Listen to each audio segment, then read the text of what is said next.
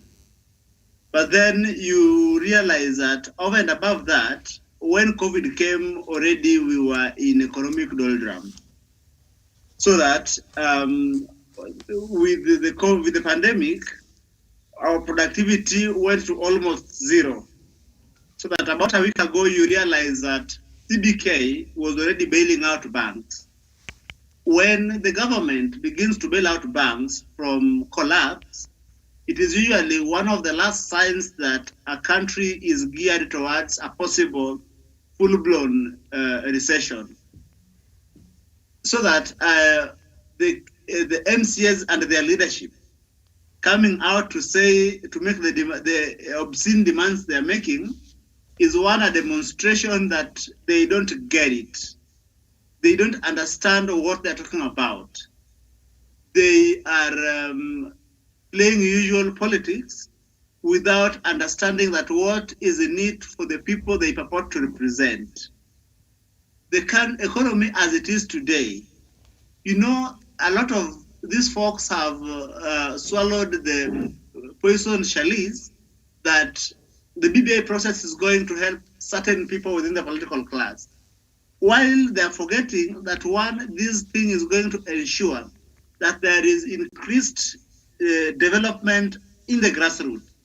Because you see, the first 7 years of devolution, we've seen what devolution has done. But then that has happened in spite of the tiff and the tug of war that we've constantly seen between the executive and the COG. But also remember that members of the National Assembly, every time there was war between the COG and the executive, they constantly sided with the executive to the detriment of COG and by extension the people of Kenya who are the beneficiaries of devolution. So that pegging the minimum money going to the counties at 35% would ensure that some of these things do not take place. But the MCAs, who should be the drivers of this conversation, are now tappering to the whims of certain nefarious forces by making very unreasonable demands. Mm-hmm. So these are people that we are going to have to confront, we as the people, citizens forming themselves both informally and formally, ensure that we take the message to the people. Thank you. Thank you so much, Judy. And of course, MCAs who pushed for the car grant as well as a pension for those who have served for 2 terms. The MCAs had, during public participation, pushed for the pension, but it was not included in the final Building Bridges Initiative document. And you're saying the same thing. I think members of parliament also pushing for that and governors. And you said, if that should be allowed, then everybody else would want to demand the same. And now we see this ridiculous lot is coming out and they're saying, as long as I've served 2 terms, I want a pension. Go get yourself a job. And a lot of times they've even stolen. So you go do something with yourself. All right. I don't know. As a Kenyan, I feel very disappointed this morning with such news there. So, of course, there's another story before I leave the... Before we even jump to another story here, there is a clip where Lee Kinyanjui responded to some of the things that Gatundu South Member of Parliament Moses Kuria said yesterday about the BBI. So let's just take a look at that video because we're still on BBI, and then we shall have a conversation. Then we can go on with the rest of the show. Makiria magiri 10 no nyende kuona kwa uoko gwake iguru gutiri aige monaga ngiri 2 kana ngiri cigana 3 gwe county ige guku Kenya tondu wonyinyi wa andu average bursary ambaye tunapatiana katika hizo county ni 1,100. Hawa watoto wanasoma university za huku, wengine wanasoma university za inchi za nje. Lakini watoto wetu, hata juzi nilikuwa Njoro, unapata mtoto alipata B+, lakini amepatiwa basari ya 8,000 na anahitajika kulipa shilingi 50,000. Huyo mtoto hataendelea na masomo yake. Sasa katika hii document ambayo mnaulizwa hapa kama mmeikubali, mimi nataka kuambia hivi. Ile pesa inakuja hapa Subukia peke yake kwa MCA is a total of 50 million shillings per ward. Huyo mtoto ambaye anapatiwa basari ya 3,000 sasa atapatiwa basari kuanzia shilingi 50,000 na kwenda juu. Nataka kuidhania. Haya, ya pili sasa, unajua ukweli utasemwa na mjue tutakapomaliza kila mtu ingine inaenda Njoro. Constituency kama ya Naivasha iko na idadi ya wapiga kura 150,000. Sehemu zingine ziko na kura moja 10,000. Lakini hawa wajumbe wawili wakienda kule katika bunge wako na uzito moja. Sasa wakati tunapatiana pesa, yule ambaye anawakilisha watu 10,000 anapatiwa 100 million. Ule ambao anawakilisha watu 150,000 anapatiwa the same 100 million. Akikuja hapa, when you divide the amount given by the population, ma area zetu zote zinabaki chini. Mimi ningetaka kuwaomba hivi. Timetable yetu ya BBI inasema sasa tunaangalia county assemblies. Ikishapita county assemblies itaenda National Assembly. Ikimaliza hapo tunakuja sasa kufunza Wanjiko na kumweleza hii mambo yote. Kwa hivyo wakati ndugu yangu Moses anakuja hapa kuuliza kama mumekubali ama haujakubali, nataka kuuliza hivi. Mtoto upatiwa mtihani kabla ya kusomeshwa? Hawezi ukakuja Januari upatiane mtihani alafu usomeshange baadaye.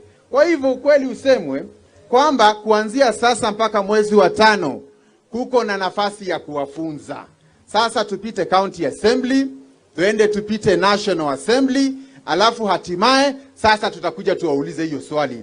Na mimi namuomba Moses na marafiki wake, hiyo wakati ikifika wakuje hapa. Usikuje kuja kuuliza watu maswali at the wrong time. Wait until we have educated our people, documents tumepatiwa, alafu baada ya kupatiwa sasa watasoma na watauliza maswali yao. Lakini itakuwa ni kitu mbaya sana, haswa kwa wabunge. Mtu amechaguliwa, anapatiwa mshahara kila mwezi. Mambo hii waimbaji wanasema hapa, mimi sijaisikia ikiongelewa katika bunge. Mahali budget inafanywa, mahali taxation ya nchi inafanywa ni katika bunge. Kwa hiyo Moses ona inyu ona mukenda guteithia inia yari. Ndoke ko mateithiria mathiko-ini, toito mateithirie kuria maundu matuagirwo. Okorwo tax iguru ri, tax tutingimeikurukiria the haha mathiko-ini. Eikurukagirio the kuria bunge. Munyitane na jumbe ari angi.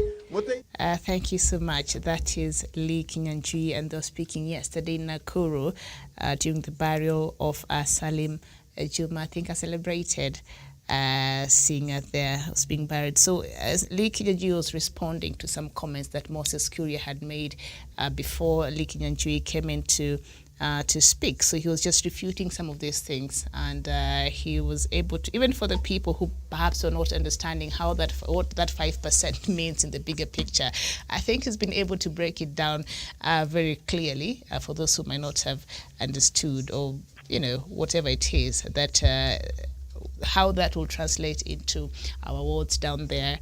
Kidi, what's your take on that? What Lee Kinyanjui just said? Marlene? All right, Jevan, go ahead. Yeah, thank you very much, Miriam. And I was listening, I was following what Lee Kinyanjui, the governor of Nakuru, was saying, and I followed that barrier, and I also know what Moses Kuria was saying. And when Moses Kuria came, he was just inciting these masses. Do you support this? Do you support wheelbarrow? Whatever. This kind of excitement that you give to the crowd, and they clap for you, then you go. Then when Lee Kinyanjui started rebattling what Moses Kuria has already said, you could see the people were quite attentive to listen to what he was saying, because to him, he was breaking down what maybe the people of Nakuru and the people of Kenya can't digest. Lee Kenyanjui was digesting for them, and the only thing that they had is to absorb into their system. And that's exactly what he did. When he is giving you an illustration that is on the ground, when you talk of the bursary, this is something that resonates well with the ground. This is something that resonates well with the student, the youth, the parents who go to pay these school fees in the university. They understand what Lee Kenyanjui was saying. And that is good information that we need now when we go to advocate for this BBI. Let's go with the facts, because at the end of the day, the people of Sumbukia now, they have a choice to make. They have a person who told them the facts, and there's somebody who came there and altered words just to excite them and to make them happy. And Lee Kenyanjui was categorical that he also loves Moses Kuria when he speaks, because he will laugh at the end of the day. He loves him when he is giving speech, because he just comes there to excite. He is more of a comedian, and that is who he is. But in terms of leadership, he is giving zero solutions to the problem that affects the people of Kenya. Therefore, at the end of the day, Kenyans should come and see and start listening to leaders who are giving them facts, because at the end of the day, facts will not change. What Lee Kenyanjui said will not change, but what Moses Kuria said will change when he comes to Nyeri. When he comes to Nanyuki, he will have a different conversation, because he just comes there to excite and to make the crowd happy. But all said and done, BBI is the way to go, and we need equality. We know the people of Mount Kenya region, and when we say this, we are termed as people who are selfish. We have not been getting equity. We have not been getting, in terms of national revenue sharing. This region is the most marginalized. You see, a population of 400 people getting 100 million compared to somebody who is in some parts of this country who represent 20,000 people getting 100 million NGCDF amount. And in the same place in Kiambu, there's an MCA who represent more people than a member of parliament in this country. There's an MP who represent double the number of people represented by a governor in this country. What are we saying?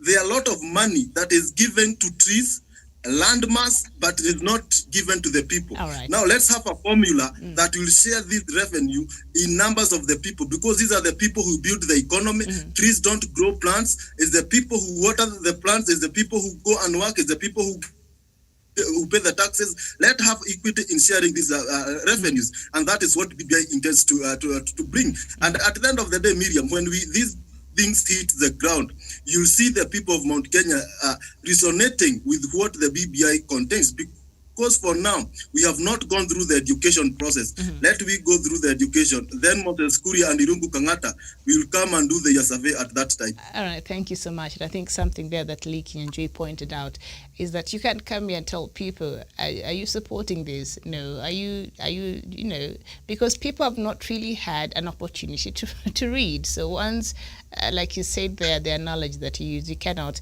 bring a test to your student before they have an opportunity to read and revise and have the information for the, awaiting the possible test that you'll be posing to them. Akidi, what do you make of that speech there by Lee Kenyanjui? Thank you very much, Miriam. Well, one, you realize that Moses Kuria was capitalizing on the usual populism instead of speaking to the minds and the heart of the people whom he was addressing. One, you know that the information that is largely out there on and about the BBI process and the BBI, the document, is the falsehood and the lies peddled by people like Moses Kuria. So that then today, he goes to a funeral and still wants to perpetuate the same lies. I mean, today, truth is, anyone realizes and feels more poor than they were, let's say, 7 years ago. One, loss of income. Two, being in the midst of a pandemic. Three, some of the intervention measures the government has put in place comes with certain consequences. For instance, today, you know that all civil servants are being deducted 5.7% of their basic salary going towards their retirement benefit. Previously, these are things that the government used to pay 100%. Mm-hmm. That is taking a toll on the salaries and the pay slip of these civil servants who ordinarily, you quote unquote, are some of the comfortable people in Kenya. Because if a civil servant is feeling the heat, whatever I am someone without a formal job. So that truth is, so that when you come and say, "Muna support you," without explaining how that is going to go in a long way in making sure that their lives is improved, is making sure that we have a political culture and institutions that can withstand political electoral cyclic electoral violence after every 5 years. Definitely, it means you are playing to the prejudices and the fears of the people. Mm-hmm. And that is why I think that Honorable Kinyanjui did a wonderful job in explaining to the people, in breaking it down, so that the people appreciate that what is in it for them. Because we all know that the first law of nature is self-preservation. But if you do not tell the people what is in it for them, then you are capitalizing on the same prejudices and fears of the people. Thank you. All right, very well. And in case you're wondering who Lee Kinyanjui is, he is the Nakuru Governor. Douglas, your comments on what Lee Kinyanjui, the Governor of Nakuru, said there. Thank you, Miriam. And the Governor of Nakuru was very right. And also, for avoidance of doubt, is that the people of Kenya are wise and they can be able to make their own decisions without being asked these all things that we are being told. We have heard the president say before, and also people themselves know that at the end of the day, they have not seen this document and they have not read this document. Again, it is not right for you to go in a burial and go and hijack a burial instead of people mourning and also burying their people. You go and hijack burials in choppers and you have done no contribution when those people who are sick have not earned any contribution from you when they were sick and they were in hospital. You have contributed nothing and you just fry there in a chopper that has been bought with the stolen public funds, and you do nothing rather than grab a microphone and speak. At the end of the day, Miriam, the BBI process is not a process that can be trusted in a burial ceremony. Let the people who want to bury their people bury their people. If you want to oppose BBI, go to county assemblies. If you cannot defeat it in county assemblies, wait for the referendum and tell people to join your no camp so that you can be able to oppose it. Again, Miriam, another perspective that our leaders should also desist from is that in as much as we are campaigning, we need to desist from hijacking political podiums, burial, and also turning it political podiums. We saw what Moses Kuria has done. We have seen what people from William Ruto's side have done. And also William Ruto is one politician that has moved into a burial celebrator. When you are dead today, you come and also follow his people follow you and cause chaos in those burials. I want to condemn that in the strongest terms possible. Moses Kuria was actually misleading people and telling them how their music is being tasked and all that. He should do that from parliament, like Rick Kinyanjui was saying. If you have a problem with whatever is happening, go to parliament. Don't go to burials. People go to burial for one purpose only, to mourn and also to bury the dead. William Ruto should stop his attack dogs and also people who are opposing government from going to these burials, because also himself, you will see him in a burial this weekend trying to hijack a burial podium, turning it into his 2022 presidential bid.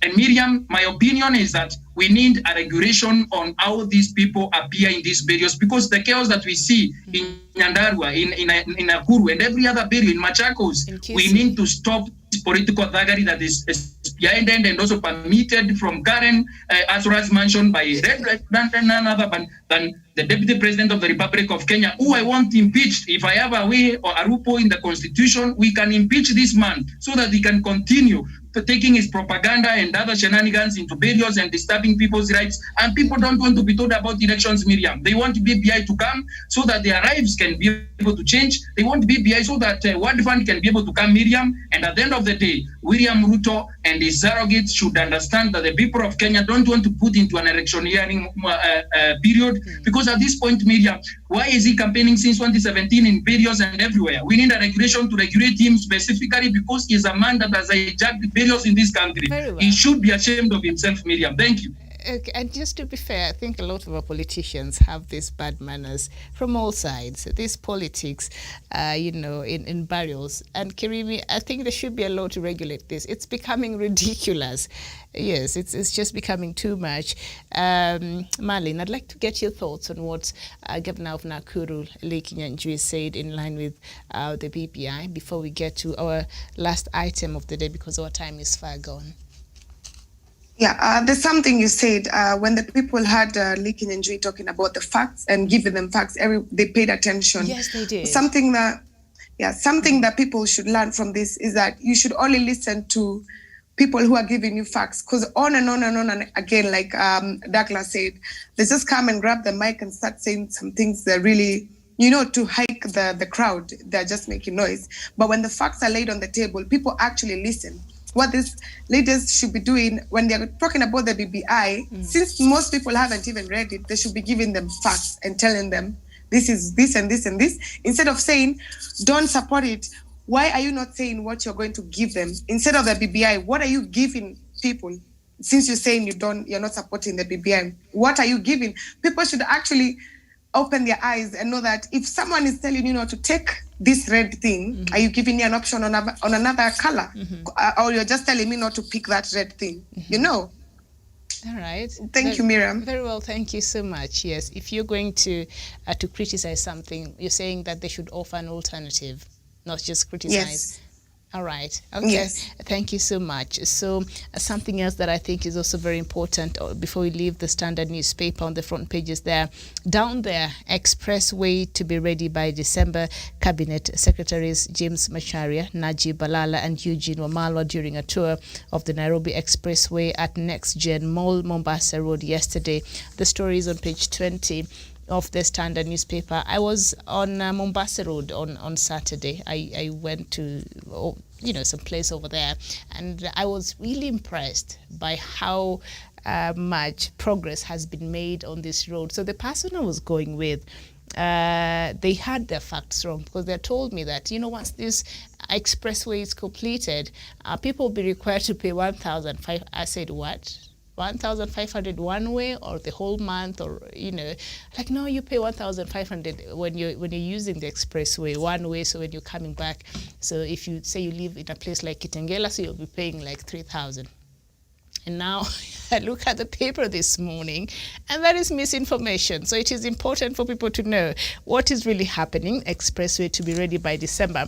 So I'll just read that. And up there says salon cars will be paying a minimum of 100 Kenya shillings. Are you listening? The person that, my friend that we were using the Mombasa Road over the weekend with, it's not 1,500, ni shilingi 100. Which I think is quite fair for saloon cars to use the road, while trailers, depending on their number of axles, will pay as much as 1,550. So my friend was referring to the trailers because those are business cars and not the saloon cars. And the 4-lane Nairobi Expressway that seemed like a distant dream is finally coming together and will be completed by the end of this year, the government has said. In a tour of the ongoing construction along the southern bypass yesterday, the government said a 60 billion Kenya shillings highway will elevate Nairobi as East Africa's business hub. The tour was conducted by Cabinet Secretaries Eugene Wamalwa for Devolution, James Macharia for Transport, and Najib Balala of Tourism. Now, infrastructure has been given a key focus by the government because it is what attracts other investments in other sectors. When we have conferences in the city, we don't want people stuck on traffic for 2 hours. That makes a lot of sense. And when people fly in from abroad and want to board the standard gauge railway, they will not have trouble. We also want business people to come and invest there because of the infrastructure, Macharia said. So I know when this project was brought, when we learned about this project and the government expressed its intention of having this road built, a lot of Kenyans really, really criticized, and they could not for the life of them understand why you just build one road that ran all the way from the airport to, I think, Westlands or thereabout. But now this explanation here that is being given, and a lot of people who benefit from this road. Do you think now they'll understand why it was important for this road to be built? I'll start with you, Kidi. I'll go to Javan. Yeah, thank you, Miriam, for that question. And one thing that we must agree, infrastructural development is a gateway to other development. This is a link. When you have good roads, railway, airports, and so on, that is a link to other forms of development. Therefore, when you want to go to a hospital, you can't just go to a hospital when there's no good roads. When you want to access market, you can't do that if you're a farmer and the roads are poor. You need to have good roads so that you also maximize on your profits. And that's exactly what the government is doing. When we open up these areas, the rural areas, we have good roads. We see markets booming up. We see other businesses coming in online on those development. Therefore, infrastructure is something that we celebrate as a nation. And the government of President Uhuru Kenyatta has done a lot to ensure that this country, in terms of infrastructure development, we are much ahead, even compared to other countries in East Africa. And that we give credit to the leadership of President Uhuru Kenyatta. On the issue of Nairobi Expressway, this is something that will ease congestion from the people who are coming, the tourists who are coming from the airport when they want to go to the city. It will also ease them congestion in other main roads. And you see, even the maintenance, the amount of money that people are asked to pay is something that is quite fair. It's something that is relatively cheap. And that is the government of the day. Because at the end, you can't just construct a road, then you charge a huge amount, or exorbitant amount. Then there is no need for that road in the first place. But the charges, you see, the saloon car is 100 bob. That is something that is good, because most of the people who are heading to airport, you can't just be heading there, and you can't maybe if you have a car, you can't have 100. And Java, not just the airport, because we have a lot of even Nairobians who have moved out of Nairobi who stay in places like Athi River, Kitengela, and just along Mombasa Road, who will also benefit and work on this other side of town. So if you consider the amount of money in terms of fuel you spend stuck on the traffic on Mombasa Road, it will only make sense for you to pay 100 shillings and use the expressway. I would use that if I lived in Kitengela. Yeah, go ahead. Exactly. And that's what I was about to say. If you can afford a car, you can't lack 100 bob to ease the congestion and to save you time.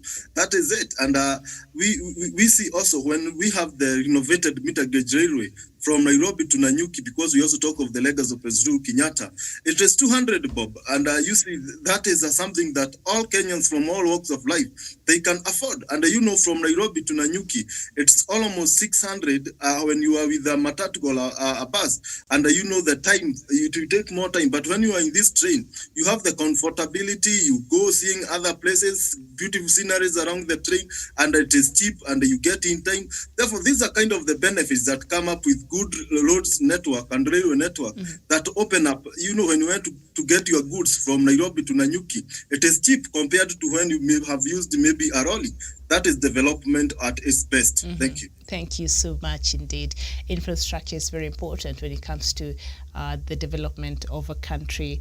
Marlene, as we conclude this expressway, especially Nairobians, we really criticized this because we really did not understand how you would make just one road from the airport to Westlands. And now, from what, like I said, I went there over the weekend along Mombasa Road. I'm familiar with the part they're constructing along Waiyaki Way, but I saw there's a lot of progress on that other part too.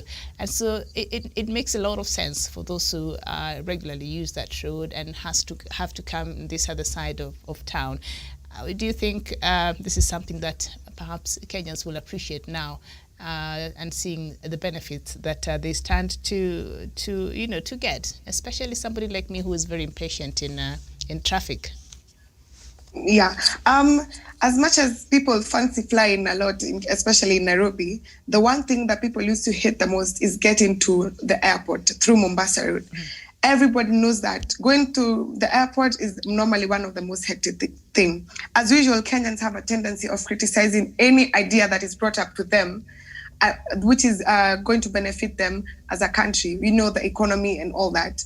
When I was told about the idea, I was actually very impressed, and I thought it's impossible. I didn't actually criticize. I didn't hate the idea, as all the Kenyans have had. Most of them actually hate. They were like, oh, where are they getting the money, and all that. But now I can tell you, Miriam, people are actually appreciating the new construction of that highway. They can't wait for it to be completed, Mm-hmm. And as someone who commutes to Nairobi and Mombasa on a daily basis or weekly, it's gonna really, really, and also the people who live in Kitengela and those sides, Syokimau, yes, Mlolongo and those sides at the river, and we know so many of them now have bought houses or live those places because Nairobi, as it is it's congested, so people have moved to the outskirts over there, so they will benefit. Yes. Yeah, now I can hear some good talks about the construction, and before it was just very negative stuff, and I was just wondering, are Kenyans ever going to, it's these Tanga people who just are always on their ears telling them things that really don't make sense. Mm-hmm. But I'm happy for our government that it's so persistent, it just doesn't listen to the negative stuff. It keeps doing what's the best for the economy of the country. Okay, thank you, Miriam. Thank you so much, Marlene. And I've seen your second name, Moshera, is it? Yes. All right. Thank you so much. Kidi Bwaga, will this expressway now make sense to the people who are criticizing it? Well, Miriam, you see, one thing is that opening up the road between the airport, the CBD, and all the way to James Gishuru is going to ensure that there is we save a lot of man hours that ordinarily we would have wasted on traffic. Because, for instance, you realize that a lot of times when we have dignitaries and VIPs coming to the country, for instance, visiting heads of state, you realize that Mombasa Road is closed for 2-3 hours. And that means that citizens who are applying their trade along Mombasa Road or going to the airport or coming from the airport are losing on a lot of things, not only the man hours, but also the monies invested within those man hours. So that opening up this expressway, it means that, for instance, when we are hosting heads of state, sorry, I realized my video was off. Mm-hmm.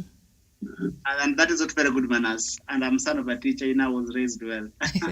It's okay, go yes. ahead. Asante, thank you. That's on a light, with a light touch. I was saying that today, if we are hosting heads of state, it means that we would only use the expressway, while ordinary citizens like Kidimwaga is able to use the ordinary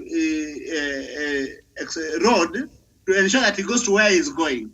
But then over and above that I can only use 100 shillings, and if my family stays in Syokimau, that I can leave town at 7:30 and be home at 8 for dinner, and those who want to start families and are starting families, it means you can consider Mombasa Road as a place that you can call home, because you can be home by 8 to enjoy dinner with your family. Mm-hmm. Thank you, Miriam. So in my estimation, mm-hmm. I think that Kenyans are going to get value for money in this investment, and that value for money must not only be seen in monetary terms, but also even in monetary terms, I think it is going to serve, it is fit for purpose. Mm-hmm. Thank you. Thank you so much. Yes, if you're considering to get yourself a home, I think there's still more land those sides. So this expressway is really enticing. He's really enticing me personally. All right, thank you. Douglas Kirimi, go ahead. All right, I suppose Douglas is not there. Thank you, Miriam, and also thank you, Miriam. Yes, go ahead. Yeah. Your thoughts on the expressway. Thank you, Miriam, and for the people. Yes, and for the people of Nairobi and also the people of this country, the Nairobi Expressway has given us the pride of other nations and other cities. This is one road that is going to transform our city completely. The landscape of the city is going to be transformed 100%. And also one thing is that it is going to ease transportation on Mombasa Road and also open up our city for development and all other things. Again, we also want to thank the President of the Republic of Kenya for sitting every corruption loophole on Nairobi Expressway project. Because Miriam, we have had projects in this country where people are stealing nails and also cement from SGL project and also from the Aurora and Kimwarel projects. These projects are thickets and bushes. The stadium in West Pokot in Kamarin is a thicket and a bush. Today, these people have not constructed anything because everything that was meant to construct that those projects was eaten by people known to us, people that are coming to us in the name of wheelbarrows, and also small handouts for women and children. At the end of the day, the Nairobi Expressway, nobody is stealing the money that was meant for development of that thing, of that project, and that's why we are seeing the progress of the Nairobi Expressway. It is at speed, it is moving very well, and actually it is going to be completed ahead of schedule.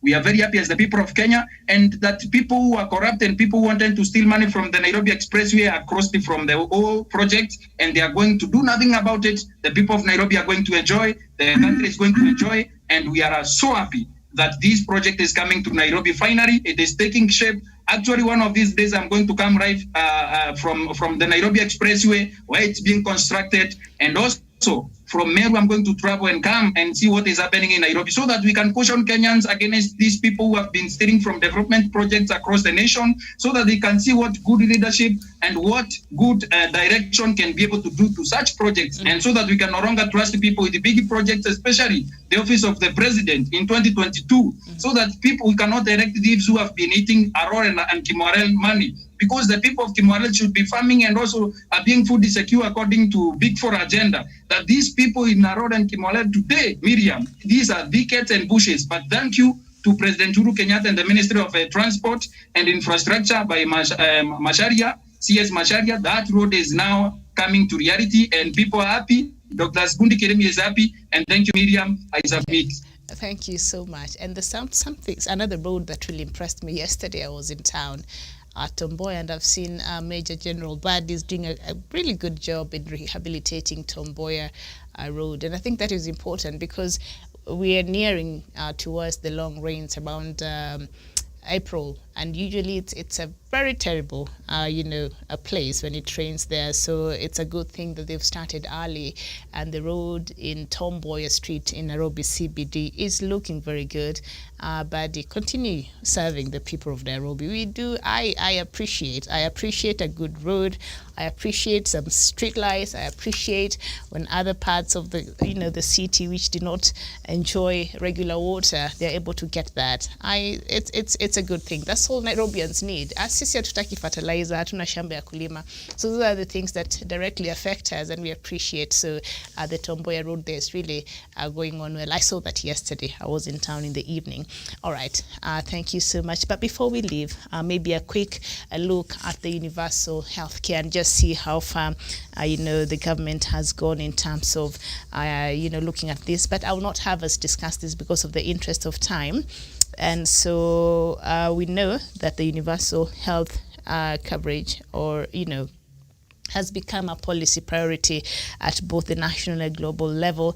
The goal of the universal health coverage is to ensure that every citizen in this country has access to quality healthcare services that they need without getting into financial difficulties or worse, pushed into poverty. And we've seen for the people who have suffered certain illnesses in this country, you find that you spend so much money on treating this person. At the end of the day, others, by bad luck, they end up dying, and then the family ends up, muza tashamba. You're left poor, and also you've lost your loved one. So it's just double tragedy. But also, even on the lower scale, Kenyans, if this becomes successful, Kenyans will be able to access even the basic medical care, without having too much headache about it. So I think it's a good thing. And if the government can get this right, I think this will go ahead and improve even the quality of lives of the people of Kenya, because a healthy nation is a very important it's very important for the developmental purposes of a nation, and the country's strong political commitment to the UHC is embodied in President Uhuru Kenyatta's Big Four agenda that include healthcare for all as one of the key development priorities. And we know that it was rolled out. Remember, the pilot was rolled out in 4 counties, and of course I think right now what the government is doing, it's looking at the feedback it got through those 4 counties, and now I think a lot of the things that they discovered will be incorporated, and through that I think the government has a rough idea on how they can improve and ensure that Kenyans get a good health care in this country. So in an assessment of the pilot phase, the Ministry of Health underscored the need for improvement in a range of areas, including accelerated staff recruitment, better links between local and higher level health facilities, timely funding and supply of medical commodities, as well as coordination and management. And as we have seen, even right now, we're having some turbulent times in our health system in this country. So I'm just hoping overall a solution will be gotten where we'll see our health medical workers very happy and they're able to take care of Kenyans in the way that they should. And this pilot that was put forth by the government of Kenya, I'm sure, now they know how to go about it, how to roll out, even as the government plans in rolling out the universal health coverage. All right. Thank you so much. This has been Good Morning Africa. Thank you, Kidi Mwaga, as lawyer from Nairobi. Thank you, Malene Washera.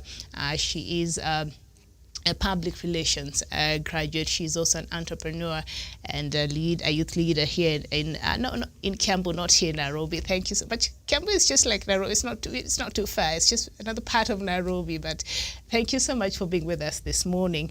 And Jevan Karanja, a journalist and a political analyst from Nanyuki, as well as Douglas Bundi Kirimi from Meru, who he's a writer, I think an editor of a magazine, and a political analyst, as well as an aspiring politician. All right, thank you so much. My name is Miriam Mugutu. We shall meet here 11 for more, for another show. Bye-bye for now.